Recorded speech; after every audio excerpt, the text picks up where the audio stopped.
Buonasera! Let's make a pizza! Няма правим пица, че правим леп или фокачча. Сега ще видим какво ще правим. Така, хората питат как се прави леп и фокачча. Те така се прави. 10 грама сол, 350 грама вода, мая, 5 грама захар, разбъркано тук, 30 грама олив ойл и 500 грама брашно. Сега брашното правим едно кладенче, както казва баба. И първо изсипваме това с маята, после изсипваме водата,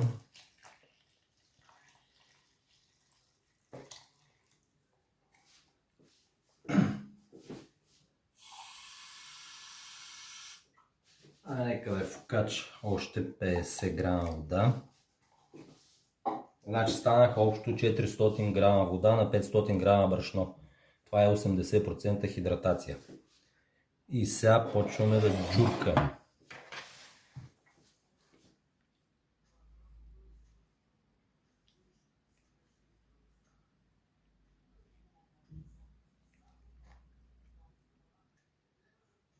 Така, като е станало някакво е такова тестото, бъдещото, слагаме и солта. Солта се слага малко по-късно, че да може маята малко да си свърши работата. А захарта се слага при маята, че маята да се активира. И сега бъркаме. Изпитаме малко да се солта в тестото, да се абсорбира. Така. И накрая добавяме и олив ойл.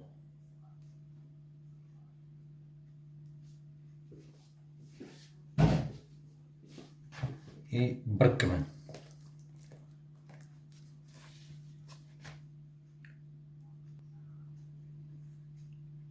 Така, е тестото. Всичко вече има вътре.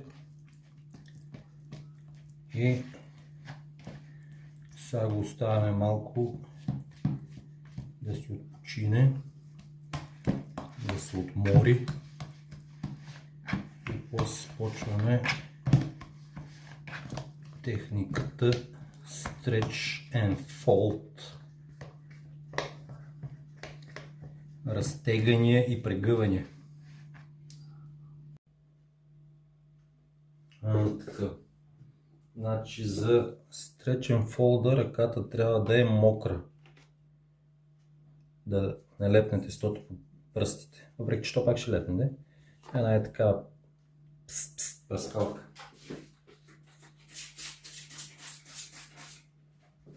Намокра се ръката, леко така се прихваща тестото и се мета, лепне.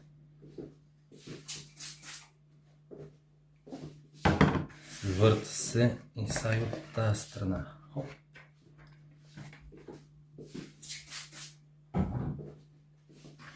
Върта се тази страна.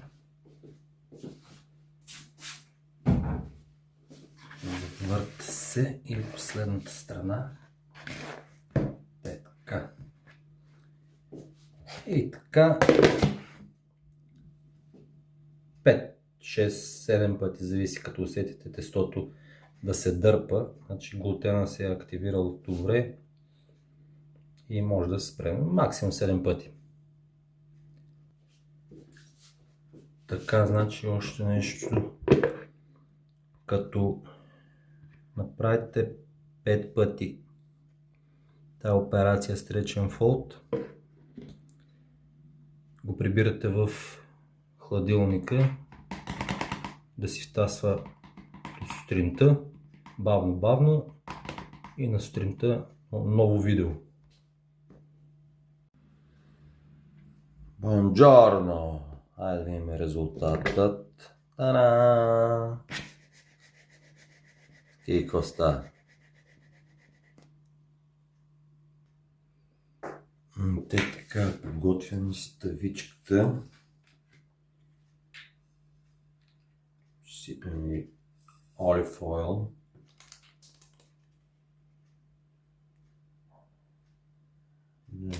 Да е вкусно.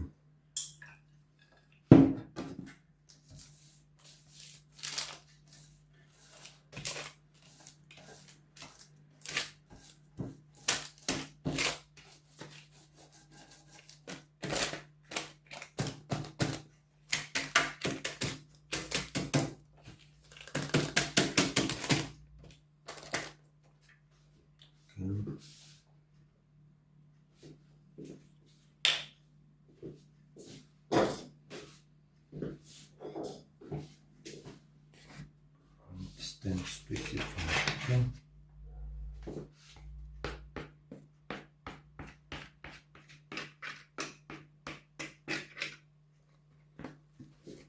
Ски коста мали.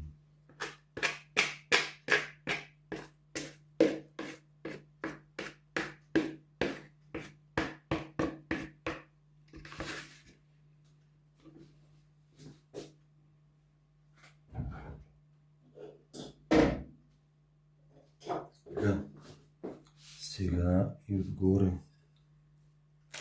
олив ойл.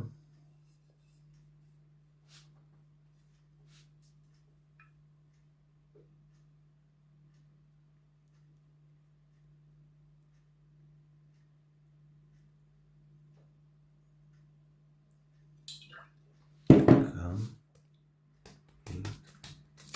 Размазваме олив ойл навсякъде.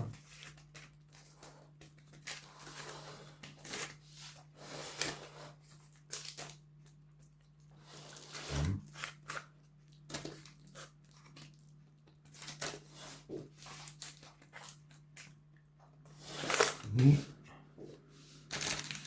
оставяме да втаса пак.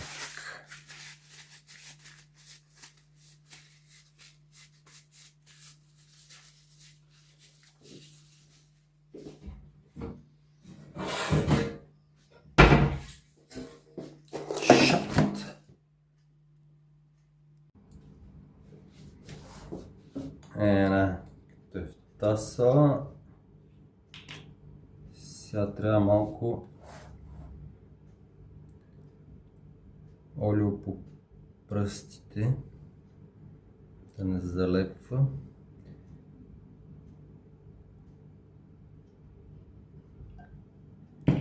И справят така.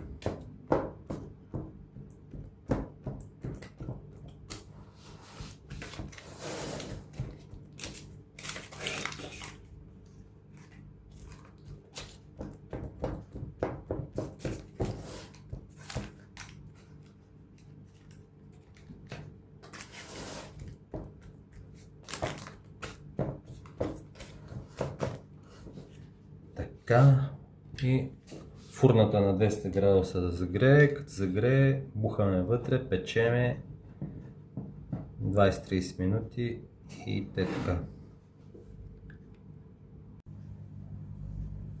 Дойде момента на истината и се валим от фурната.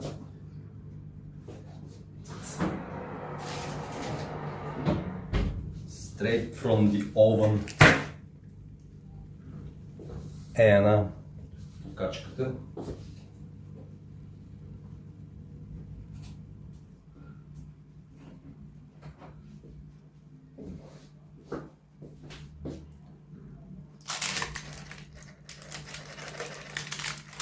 Така като е с хартийка не е залепнала, така че може да извадим направо да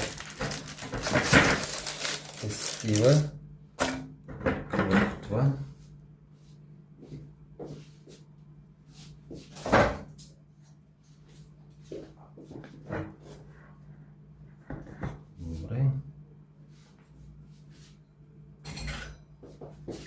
И както правят професионалистите.